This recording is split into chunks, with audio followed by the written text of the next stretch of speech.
sans condition, j'avoue que me rassure.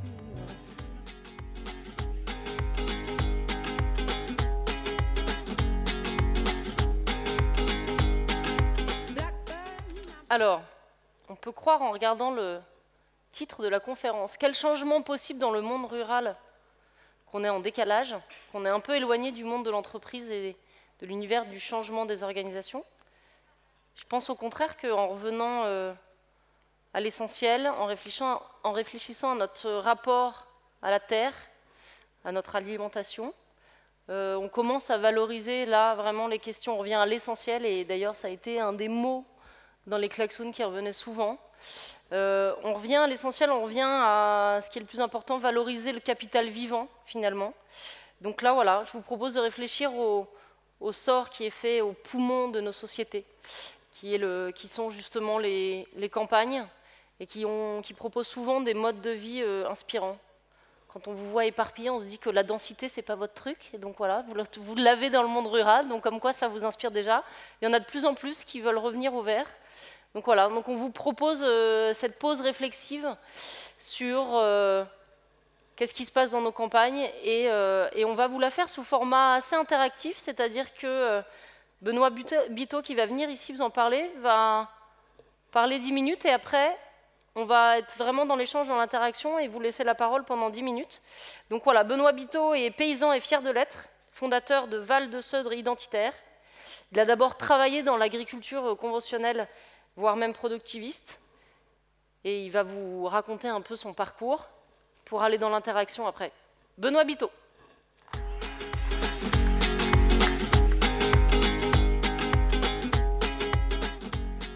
Bonjour à tous.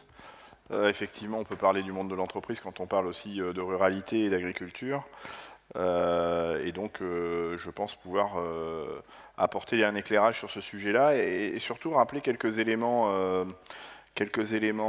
factuels sur lesquels je vous invite, si vous le souhaitez, à ce qu'on puisse débattre ensuite. Effectivement, c'est pas dans la ruralité ou dans le monde rural que la population est la plus concentrée, que l'économie est la plus présente. En revanche, les activités agricoles représentent quand même, sur nos territoires ruraux, où sont à l'origine d'enjeux qui sont fondamentaux. Ça a été dit par la présentatrice. On peut parler des équilibres territoriaux, c'est-à-dire qu'on peut se poser la question de la solidarité ville-campagne, on peut se poser la question de ce qu'on appelle au fil de l'eau de la solidarité amont-aval, on peut se poser la question de la gestion des ressources, avec la ruralité qui peut apporter des réponses satisfaisantes ou pas sur la gestion des ressources. Et quand je parle de la ressource, et j'ai commencé à l'évoquer, j'aime bien évoquer les questions de l'eau, où aujourd'hui le monde agricole est dans une position, voire une posture de spoliation, de confiscation de la ressource en eau, et particulièrement en été pour irriguer des cultures. Et donc cette question-là est fondamentale. Se poser la question aussi de la qualité de l'eau sur les ressources, où effectivement l'agriculture aujourd'hui pollue beaucoup la ressource en eau, et c'est impactant sur la vie du contribuable. Je fais souvent référence à un rapport de la Cour des comptes qui nous explique que le modèle agricole qui perçoit 10 milliards d'euros via la PAC chaque année est le modèle agricole qui nécessite que chaque année on engage sur l'argent public entre 54 et 91 milliards d'euros chaque année pour retirer les pesticides et les nitrates apportés dans la ressource en eau par ce modèle agricole qui touche énormément d'argent public via la PAC, et qui nécessite, pour obtenir de l'eau potable, qu'on engage entre 5 et 10 fois la PAC pour à nouveau trouver de l'eau potable. Donc voilà, c'est des enjeux économiques forts. On peut aussi parler des biodiversités. Aujourd'hui, la façon dont on produit en agriculture est une activité qui est particulièrement dégradante sur les biodiversités. Alors, quand on parle de biodiversité, on a souvent tendance à penser aux petits oiseaux, aux grenouilles, aux tortues, voilà, à certaines plantes. Moi, j'aime aussi convoquer une autre entrée, c'est la biodiversité domestique, et faire le constat qu'en 50 ans, le modèle agricole dominant, développé après-guerre, a effacé 90% de la diversité et de la variabilité génétique qu'on utilise en agriculture, en faisant disparaître 90% de nos races locales et anciennes, en faisant disparaître 90% des variétés locales et anciennes qui étaient pourtant bien adaptées aux enjeux de production sur nos territoires et qui, je vais faire une petite digression, mais par exemple quand on parle des intolérances au lactose ou des intolérances au gluten, en réalité vous êtes intolérant au lactose issu des modes d'élevage qui produisent du lait aujourd'hui et qui sont des modes d'élevage qui donnent une particularité à ce lactose-là et qui provoquent des intolérances. C'est la même chose pour le gluten, sur les variétés. Enfin, les gens qui sont intolérants au gluten, ou qui sont intolérants au gluten, quand ils consomment du blé, du pain, pardon, issu de farine de blé, issus des blés anciens, ces intolérances s'effacent. Donc voilà, l'explication, c'est l'effacement de cette diversité, de cette variabilité génétique et donc de l'impact de l'agriculture sur la biodiversité. Un autre sujet que j'ai déjà un peu évoqué à l'instant, c'est la santé. Effectivement, ce que produit l'agriculture, c'est ce qui finit dans vos assiettes. Et donc ce qui finit dans vos assiettes, en fonction de la façon dont c'est produit, peut avoir ou pas des influences positives ou négatives sur votre santé. Aujourd'hui, par exemple, le lien entre cancer et pesticides n'est plus à démontrer. Et malheureusement, 95% des agriculteurs aujourd'hui sont des agriculteurs engagés sur des pratiques agricoles extrêmement dépendantes des pesticides. Et je voulais conclure sur un enjeu, pour les 5 minutes qui me restent, et pour pouvoir échanger avec vous après, sur un enjeu qui est central et qui fait que la ruralité peut jouer un rôle central, c'est le climat. C'est-à-dire qu'aujourd'hui, on fait le constat que 70% des espaces autour de nous sont occupés par des activités agricoles, et ça c'est valable pour la ruralité, mais aussi pour les zones urbaines. Hein. Autour des zones urbaines, il y a des zones rurales, et donc 70% des espaces sont occupés par des activités agricoles. Or aujourd'hui, l'agriculture est forcément un contributeur important de gaz à effet de serre. 30% des gaz à effet de serre émises par les activités humaines sont des gaz à effet de serre issus de l'agriculture. Et contrairement aux clichés qu'on a l'habitude de présenter, ce n'est pas forcément les vaches qui pètent qui sont émettrices de beaucoup de gaz à effet de serre liés aux activités agricoles. C'est par exemple les fertilisations azotées issues de produits azotés qui sont des dérivés du pétrole. Et à chaque fois qu'on extrait du pétrole pour donc réaliser ces produits azotés, forcément on participe au réchauffement climatique.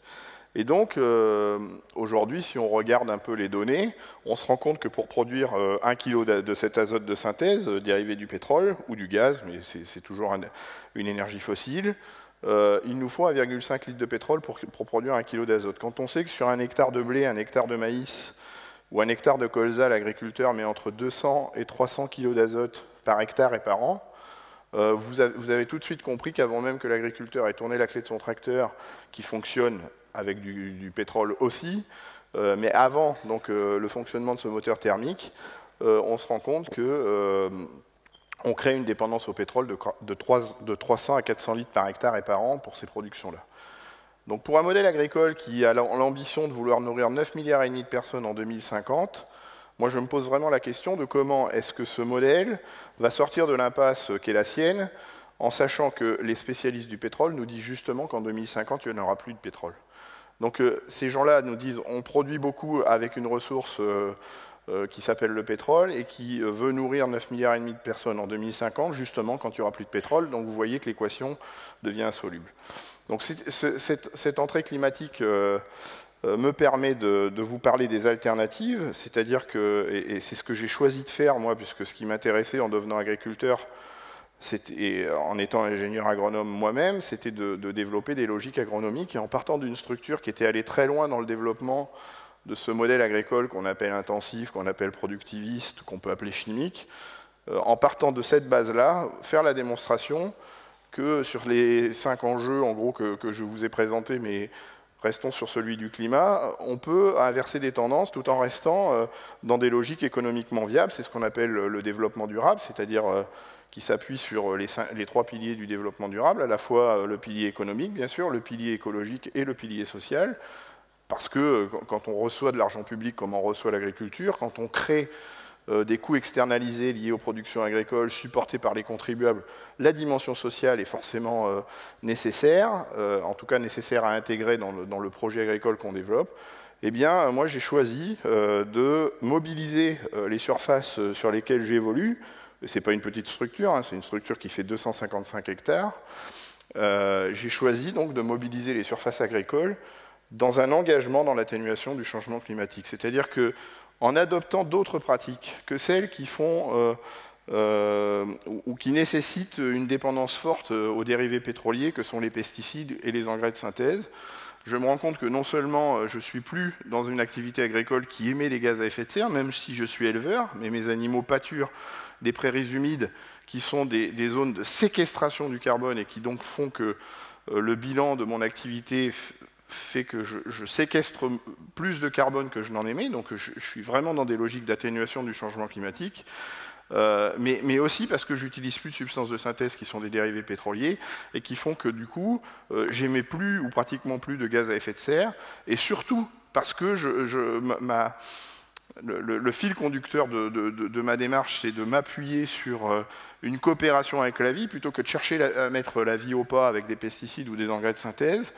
Eh bien, en utilisant la vie, en coopérant avec la vie, c'est-à-dire en plantant des arbres, en travaillant avec des races locales et anciennes, en travaillant avec des variétés locales et anciennes, en mélangeant les cultures, en ne travaillant plus le sol, eh bien, je suis dans des logiques qui séquestrent du carbone et qui inscrivent un modèle agricole non plus dans des logiques où on continue à participer au changement climatique, mais plutôt dans des logiques, ou en tout cas dans un autre modèle de changement, on permet l'atténuation du changement climatique. Et donc, voilà, c'est ça les enjeux portés par ce modèle-là, par ce développement agricole. Et si sur les territoires ruraux, on engageait ces logiques-là un peu partout, eh bien, on allume véritablement des cercles vertueux sur les trois piliers du développement durable. Voilà.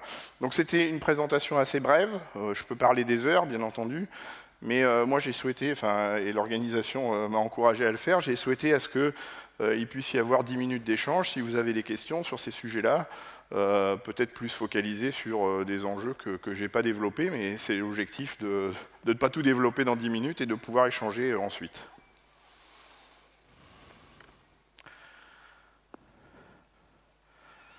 Personne veut se lancer? Si, monsieur. Bonjour. Je suis assez d'accord avec vous, mais moi j'ai une question et on parle de changement depuis 48 heures. Est-ce que sur ces sujets-là, on ne fait pas face à d'énormes lobbies? Bien sûr. Qui, eux, on n'arrive pas à les changer en fait. Vous avez raison. On se retrouve dans une complexité. On est drivé par ce type d'association de lobby. Oui, mais vous avez complètement raison, et c'est d'actualité avec le débat actuel à l'Assemblée nationale, où on est en train d'essayer de porter une loi fondamentale sur fond de développement économique, mais au sujet du développement agricole, et on se rend compte que les lobbies ont fait un travail colossal auprès de certains élus de l'Assemblée nationale pour ne rien changer. Et c'est ça qui est intéressant aussi, puisque sur la diapositive, je suis présenté comme vice-président de la région Poitou-Charentes. Je ne le suis plus, puisque la région Poitou-Charentes n'existe plus depuis début 2016. Mais j'étais vice-président à la ruralité, l'agriculture, la pêche et les cultures marines. Et y compris sur la politique agricole de cette région, puisque les régions sont devenues autorités de gestion pour les fonds européens fléchés vers la ruralité. J'ai replacé le débat agricole dans un véritable débat de société où finalement, en convoquant la société civile dans la façon dont on pouvait imaginer le développement de la ruralité sur cette région, on a dilué quelque part le poids de ces lobbies, le poids de la profession agricole avec un autre lobby fort au sein de la profession agricole, mais qui fonctionne main dans la main avec le lobby de la chimie qui vend des pesticides, des semences et des engrais de synthèse qui s'appelle la FNSEA. On a réussi à diluer la position et le poids de ces gens-là et imaginer un développement rural qui soit un développement rural qui correspondent aux attentes sociétales. C'est ça qu'on a réussi en Poitou-Charentes. C'était à peaufiner ou à amplifier, mais bon, voilà, la région a disparu. On repart sur des bases un peu différentes en Nouvelle-Aquitaine, mais c'est ça qu'on a fait. Et le poids des lobbies est évident. Mais en même temps, l'économie derrière ces lobbies, que ce soit le marché des pesticides, des semences ou des engrais de synthèse, est colossale. Et ces gens-là ne travaillent pas pour les agriculteurs, mais travaillent pour leurs propres intérêts, qui sont des intérêts à court terme, immédiats et à court terme, qui n'ont pas de visibilité à long terme, puisque ces logiques-là, effectivement, effacent les capacités de la terre avec un petit t, celle que nous, les paysans, on tient dans nos mains, et de la terre avec un grand T, celle qui nous porte tous, à produire demain. C'est ça la menace. Et donc aujourd'hui, si je reviens sur le climat, l'agriculture est un acteur du changement climatique, avec 30% d'émissions de gaz à effet de serre à peu près liées aux activités agricoles, peut être la première victime du changement climatique si elle ne change rien, puisque le changement du climat peut impacter lourdement l'agriculture. Et alors que l'agriculture, si elle fait sa révolution, en s'affranchissant justement des poids des lobbies, peut être le sauveur du climat pour toute l'humanité. Juste un dernier élément, pour répondre à votre question, le dispositif 4 pour 1000, qui a été imaginé par des scientifiques sur la Terre entière, nous explique que si sur toutes les surfaces agricoles connues au monde, on augmente de 4 pour 1000 chaque année le taux de matière organique des sols, on séquestre 80% de toutes les émissions de gaz à effet de serre produites par les activités humaines. Donc c'est le poids, c'est pour ça que j'ai choisi l'axe climatique, c'est vous dire le poids des espaces ruraux dédiés à l'agriculture dans le développement de demain pour préparer l'avenir des générations futures. 4 pour 1000, c'est complètement accessible. Moi je suis à des évolutions du taux de matière organique sur mes sols aujourd'hui qui sont nettement supérieures à ce 4 pour 1000. Voilà, il y avait une autre question du monsieur derrière. Oui, si vous le permettez, moi je vais revenir sur le volet social. Oui. Moi je suis fonctionnaire, administratif, je gagne correctement ma vie. Et comme les cheminots, si on me demandait de réduire un pourcentage important de mon salaire, je serais le premier à foutre le bordel dans la rue.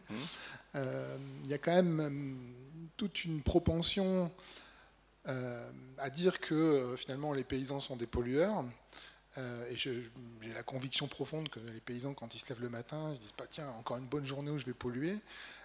En revanche, s'ils arrêtent d'utiliser certains pesticides, ils sont confrontés à une perte importante de leurs revenus, parce que voilà, il va y avoir tout un tas de mildiou. Enfin, moi, je viens d'une région viticole. Et donc, comment on fait pour expliquer, ou comment on fait pour aller vers cette transition, c'est-à-dire de dire je suis paysan, je me lève le matin, si je ne continue pas à traiter contre certaines pestes, je me fais harakiri de 40% de mon salaire. Et pourquoi je serais le seul à faire cette démarche, quoi. Je ne sais pas si ma question est c'est très clair. Je vais essayer de répondre sans vous choquer. Déjà, il faut avoir un certain discernement. Moi, je suis paysan, mais tous les agriculteurs ne sont pas des paysans. C'est-à-dire qu'aujourd'hui, j'ai parlé de la FNSEA. La FNSEA, ça veut dire quoi? Fédération nationale des syndicats d'exploitants agricoles. Les gens dont vous me parlez, ce n'est pas des paysans, ce sont des exploitants qui se sont laissés endormir par le discours des lobbies dont le monsieur vient de parler tout à l'heure. Moi, je n'utilise plus de pesticides, ni d'engrais de synthèse, ni de semences certifiées d'ailleurs. D'ailleurs, la dernière loi votée par le Parlement européen qui autorise les paysans bio à pouvoir travailler d'autres ressources génétiques que les variétés inscrites au catalogue me va bien, parce que celles qui sont inscrites au catalogue ne correspondent pas à ce dont j'ai besoin, moi, pour réussir en agriculture biologique. Moi, ce dont j'ai besoin, c'est de la ressource génétique locale et ancienne. Et c'est vers là que je vais vous apporter une réponse. Au risque de vous surprendre, en choisissant de ne plus utiliser des pesticides, des engrais de synthèse et de la ressource génétique imaginée par d'autres à la place des paysans eux-mêmes, j'ai amplifié la productivité hectare de mes productions entre 2 et 20%. Donc le discours qui consiste à dire en arrêtant les pesticides, les engrais de synthèse et les semences certifiées, on va affamer la planète, on va entraîner une baisse de revenus, c'est absolument mensonger. Ça, c'est le discours distillé par les lobbies dont parlait monsieur et par la FNSEA. Mais quand on regarde les chiffres, et les centres de gestion sont là pour le confirmer, mon centre de gestion et comme ils sont pilotés par la même FNSEA, parce que c'est une pieuvre tentaculaire qui verrouille un peu tous les organismes de décision en agriculture, n'a pas l'autorisation de diffuser mes chiffres parce que justement ils déstabilisent, mais je suis l'agriculteur le plus rentable de tous les agriculteurs adhérents de ce centre de gestion. parce que je plante des arbres, parce que je ne laboure plus, parce que je mélange des espèces quand je cultive des espèces, parce que j'utilise de la ressource locale et ancienne. Et donc le discours qui consiste à dire que sans avoir recours à tout ça, on ne s'en sort pas, y compris économiquement parlant, c'est d'autres que les paysans qui portent ce discours-là, c'est ceux qui ont intérêt à ne pas changer ce modèle-là. Et donc la dimension sociale, elle est redoutable, c'est-à-dire que les agriculteurs qui se laissent endormir par ce discours-là sont en train, effectivement, de déposer le bilan pour laisser s'agrandir les structures agricoles dans des proportions délirantes, voire se suicident, c'est un suicide par jour dans le monde agricole, alors que ceux qui sont dans les logiques que moi je défends aujourd'hui sont loin de se suicider. Et pour conclure, parce que je vois l'horloge tourner, mais moi j'ai repris la structure de mon père, elle était au bord du dépôt de bilan, il manquait 242 000 €. Il y avait 242 000 € à mettre dans la caisse avant de reprendre la structure. Si on n'avait pas mis ces 242 000 €, mon frère et moi, dans la structure, les créanciers auraient mis la vente aux enchères et on reprenait une structure où il n'y avait plus de siège. C'est-à-dire qu'ils auraient vendu les bâtiments, ils auraient vendu les machines et tout ça, il n'y aurait plus eu d'actifs finalement. Donc nous, on a fait le pari avec mon frère de mettre ces 242 000 € sans aucune contrepartie, juste payer les dettes que nous laissait notre père, et après on a repris l'actif. C'est-à-dire qu'on a mis 450 000 € et avec ces 450 000 €, on n'a pas un hectare de terre. On est fermier de la totalité de la surface qu'on valorise aujourd'hui. Eh bien, si on avait continué comme notre père, si on n'avait pas fait des choix de développement agricole différents, je serais fonctionnaire comme vous, puisque j'étais fonctionnaire avant, j'aurais repris ma place dans la fonction publique, mais je ne serais plus paysan à vous raconter mon histoire aujourd'hui. On a encore 30 secondes. On a 30 secondes, j'ai une petite question. Pour 30 secondes ou pas? Moi, j'aurais... Si on n'a pas, j'ai juste une petite question pour aller et très très vite, parce que sinon on va faire déborder. Pour zoomer arrière, être sur le monde rural et pas que agricole, est-ce que, très très rapidement, vous avez identifié des pistes de collaboration entre villes et rurales, vu que les villes étouffent, elles sont stressées, on a parlé de ça, c'est trop dense, et d'un côté, quand on écoute le monde rural, il y a quand même des déserts, que ce soit médicaux. Si on demande à un ado s'il est content de vivre à la campagne, c'est rarement oui. Est-ce que vous avez, vous, identifié en 3 mots? Elles sont multiples, mais moi, ce que je retiens, quand j'étais notamment vice-président de la région Poitou-Charentes, je présidais aussi une structure qui était le comité régional installation-transmission. Et une des choses qui m'a frappé et qui est plutôt positive, c'est que les plus beaux projets d'installation agricole étaient portés par des gens qui venaient de la ville, qui n'étaient pas issus du monde agricole et qui, justement, avaient envie d'investir le milieu rural. Et donc, on a peut-être un mouvement qui est inverse à celui qu'on a vécu avec l'exode rural, qui est une exode urbaine vers le monde rural et qui, en plus, porte des magnifiques projets agricoles.